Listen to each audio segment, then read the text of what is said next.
Morning student, स्वागत है हमारे क्लास में। हम जो है चैप्टर नंबर 25 शरीर नंबर के बारे में पढ़ रहे थे, जिसमें हमने कल जो है उत्तर निर्माण की प्रक्रिया के बारे में पढ़ा था, जिसमें हमने उत्तर निर्माण की प्रक्रिया के 3 भाग होते हैं। पहला भाग पराविष्लेषण, दूसरा भाग वर्णनात्मक पुनर्विश्लेषण, तीसरा भाग स्राव की प्रक्रिया है।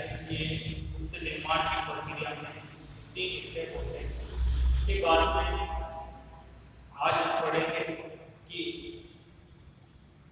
नेफ्रॉन का जो अंतिम भाग है पुरस्थ कुंडलित नलिका, इसके बाद में पुरस्थ कुंडलित नलिका जो है संग्राहक वाहिनी से जुड़ी रहती है।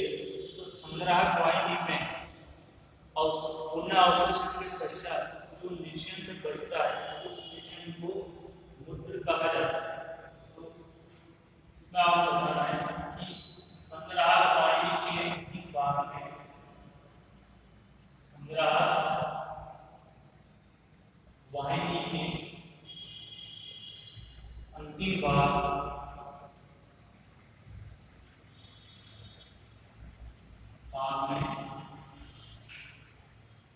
आने वाले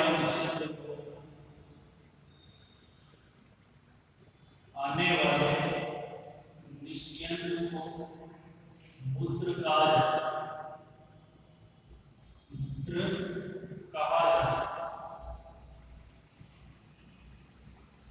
मूत्र के अंदर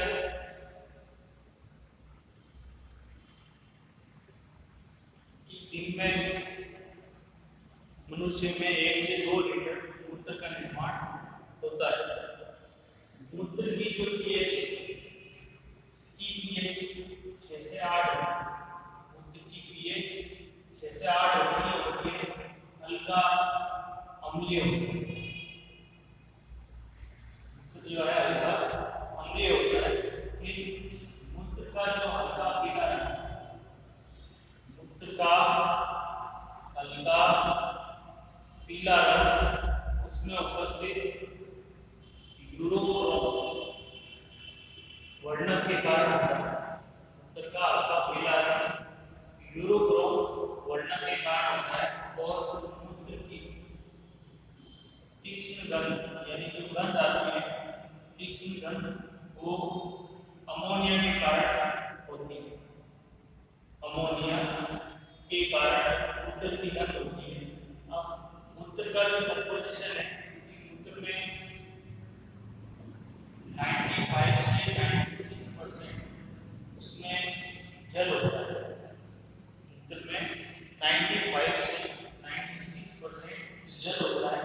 इसके अलावा लगभग 2.5% उसमें यूरिया होता है, जो मुख्य उत्सर्जित पदार्थ है। इसके अलावा लगभग 0.5% यूरिक अम्ल, 0.5% यूरिक अम्ल होता है। इसके अलावा मूत्र के अंदर यूरिक अम्ल, क्रिएटिनिन, ये अकार्बनिक लवण के अंदर कुछ आयन होते हैं, सोडियम में, क्लोराइड है, पोटेशियम में, वो उपस्थित होते हैं। कुछ कार्बनिक लवण उपस्थित होते हैं। तो ये मूत्र के अंदर ये सारी चीजें उपस्थित होती है। ये इंपॉर्टेंट है, ये इसका ध्यान रखना है। फिर उसके बाद में अन्य उत्सर्जी अंग कौन से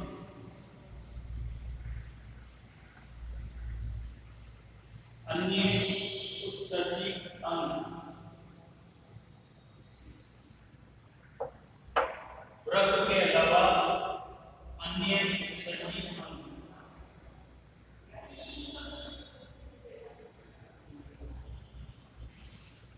अन्य उत्सर्जी अंग एक तो है त्वचा, फेफड़े और यकृत। ये अन्य उत्सर्जी अंग है। त्वचा से पसीना निकलता है। पसीना जो है त्वचा को श्वेत ग्रंथियों द्वारा पसीना निकलता है। श्वेत ग्रंथियां इससे पसीना निकलता है और पसीने के अंदर जो है कई प्रकार के लवण अनुपस्थित होते हैं, इसके अलावा नाइट्रोजन उपस्थित होते हैं।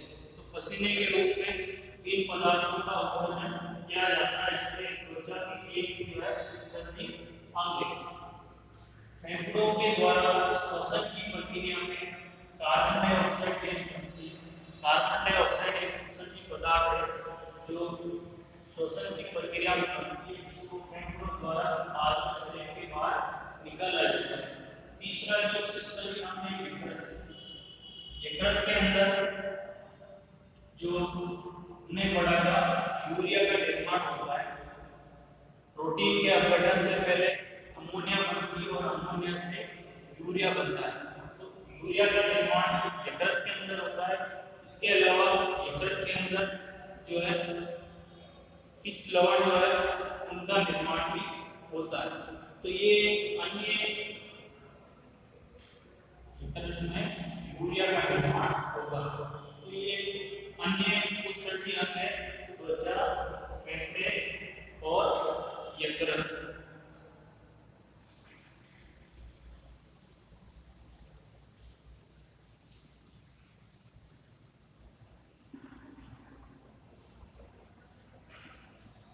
उसके बाद में उत्सर्जन जो है उत्सर्जन की प्रक्रिया का जो नियंत्रण है, यानी हमारे शरीर में कोई भी प्रक्रिया होती है उस प्रक्रिया का जो नियंत्रण है वो तंत्रिकाओं द्वारा और हार्मोन के द्वारा होता है। तो उत्सर्जन की क्रिया में उपयोग में आने वाले जो हार्मोन है जो नियंत्रण का कार्य करते हैं, तो दो हार्मोन है, एक तो है एल्डोस्टेरोन हार्मोन। ये हार्मोन एड्रिनल ग्रंथि के कोर्टेक्स भाग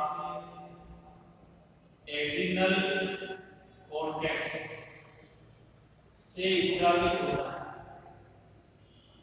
एड्रिनल कोर्टेक्स से स्रावित होता है। ये हार्मोन सोडियम आयन के पुनः अवशोषण को बढ़ाता है। सोडियम आयन के पुनः अवशोषण को बढ़ाता है। इस हार्मोन की कमी से मूत्र में सोडियम आयन की मात्रा बढ़ जाती है। ठीक है। दूसरा जो हार्मोन है वो है एंटी डाई यूरेटिक हार्मोन।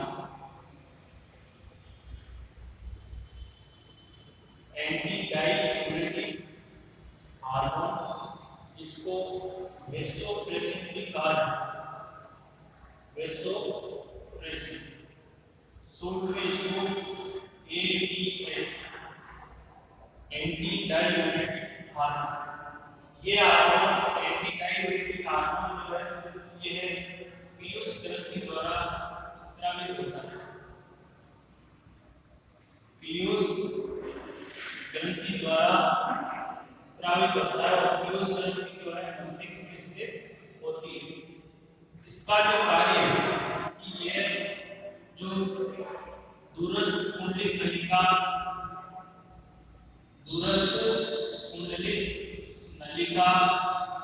व संग्राहक वाहिनी में जल के पुनः अवशोषण में जल के पुनः अवशोषण में सहायक एंटी डायूरेटिक हार्मोन। इस हार्मोन की कमी से मूत्र में जल की मात्रा बढ़ जाती है। इसकी कमी से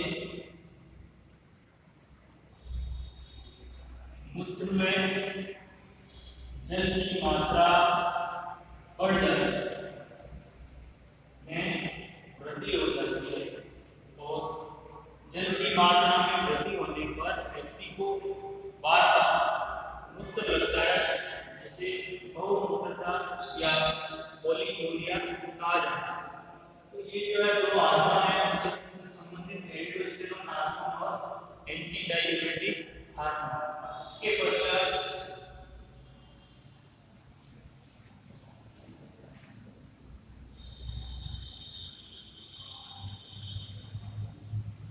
अगला जो टॉपिक है वो है रुधिर अपवहन। रुधिर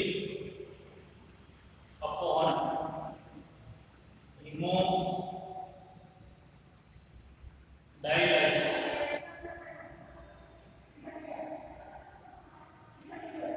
रुधिर अपवहन का मतलब ये है कि यदि किसी व्यक्ति के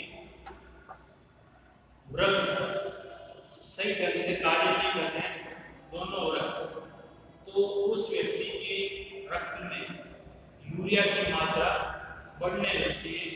यदि समय रहते उपचार नहीं किया जाता है तो यूरिया की मात्रा बढ़ने से उस व्यक्ति की मृत्यु भी हो सकती है।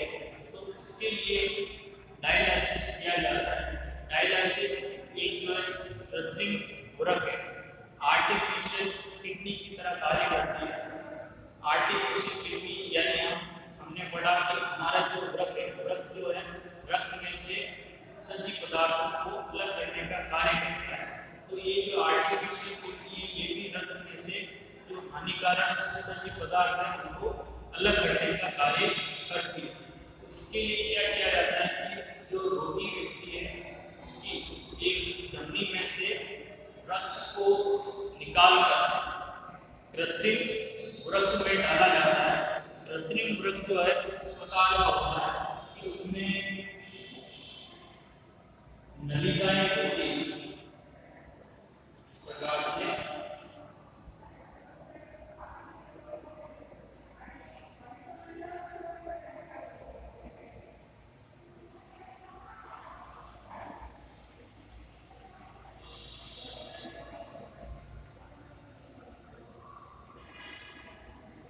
ये नलिकाएं यहाँ से धमनी से रक्त को निकालकर इसके अंदर प्रवेश करवाया जाता है। ये यहाँ पर बीच में अपवहन द्रव भरा हुआ होता है। अपवहन द्रव, इस द्रव का रासायनिक संगठन हमारे रक्त प्लाज्मा के समान ही होता है। तो जब रक्त इन नलिकाओं में से गुजरता है तो इन नलिकाओं की विधि अर्धपारगम्य झिल्ली की तरह होती है।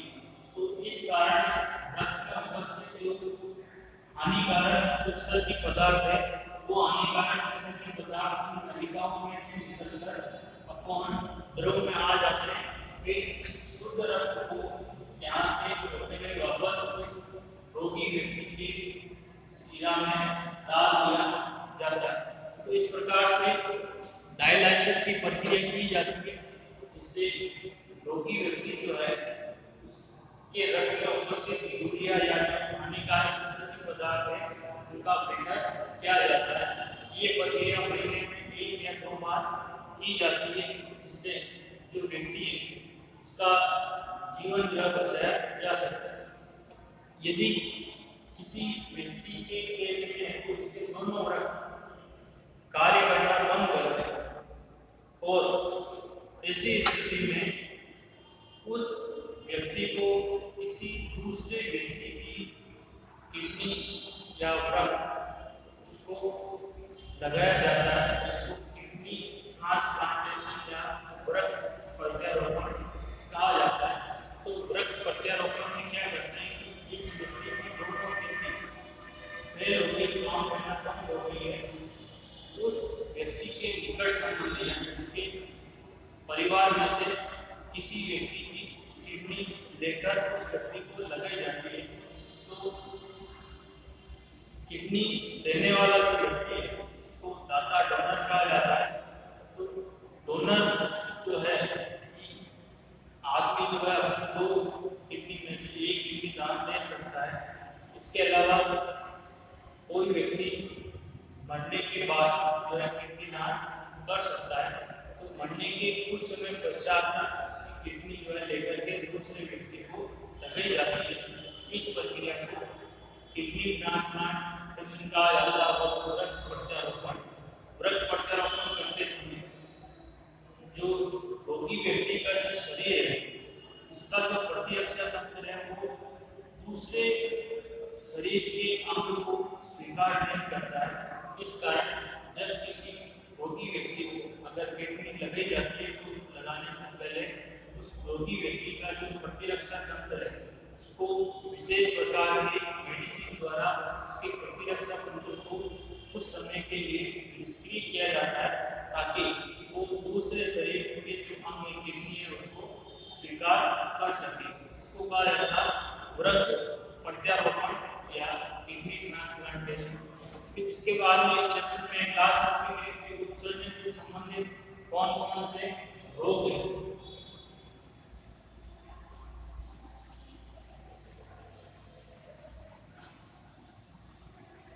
उत्सर्जन से संबंधित रोग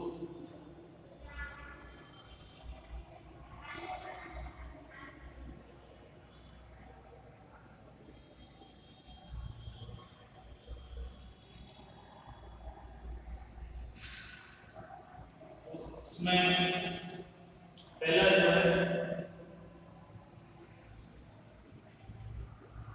यूरेनिया।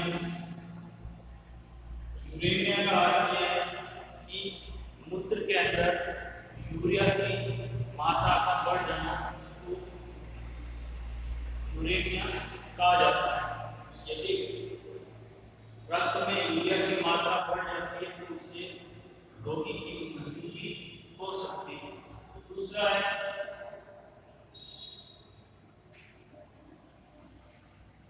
कि गाउट रोग।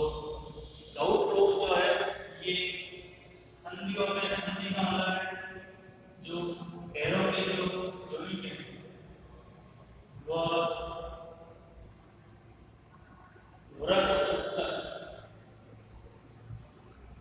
पैरों के जॉइंट और वृक्क में यूरिक अम्ल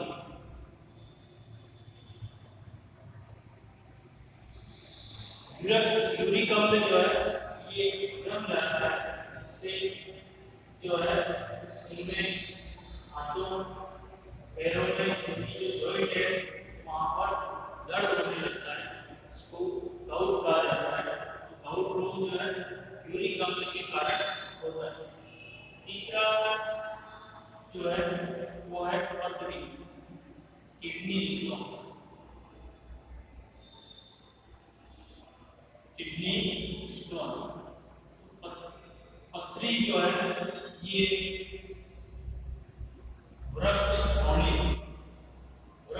का मतलब है कि जो मूत्रवाहिनी के आगे का जो चौड़ा भाग है उसको पेल्विस कहा जाता है। उस भाग में यूरिक अम्ल के क्रिस्टल, यूरिक अम्ल के crystal calcium oxalate, calcium oxalate व फॉस्फेट लवण, ये इनकी जो मात्रा वहां पर बढ़ती जाती है और ये जमकर एक पत्थर की तरह बन जाते हैं। उस स्थिति को पथरी या स्टोन कहा जाता है। इससे मूत्र त्यागने में परेशानी होती है और इसके साथ साथ में इससे जो है तेज दर्द उत्पन्न होता है। उसके बाद में अगला जो रोग है वो नेफ्रिटिस। नेफ्रिटिस जो है ये जीवाणु के संक्रमण के कारण होता है। जीवाणु के संक्रमण, जीवाणु जो है स्ट्रेप्टोकोकस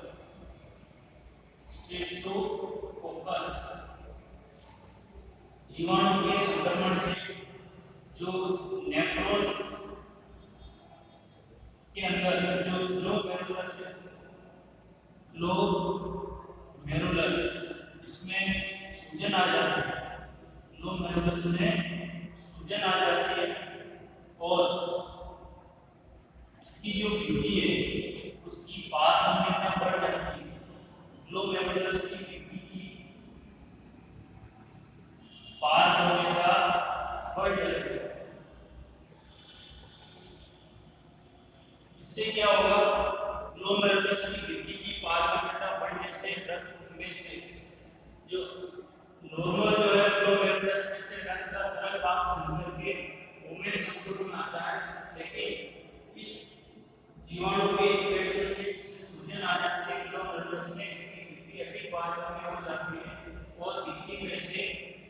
जो रक्त कणिकाएं हैं यानी जो आरबीसी है, इसके अलावा प्रोटीन है, वो भी इसी अंग में आ जाते हैं। इस रोग को नेफ्राइटिस कहा जाता है। अगर इस रोग का समय पर अगर इलाज नहीं किया जाता है तो ये जो तरल है वो ऊतकों में जमा होने लगता है, जिससे जो है टांगें फूल जाती है। उस अवस्था को एडिमा या ड्रॉप्सी कहा जाता है। ड्रॉप्सी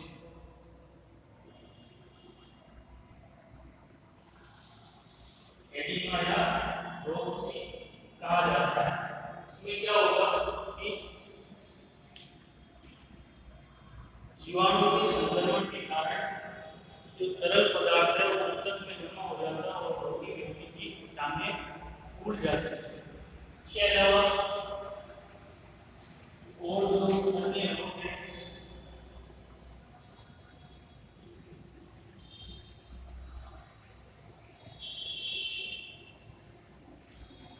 एल्केप्टोन्यूरिया,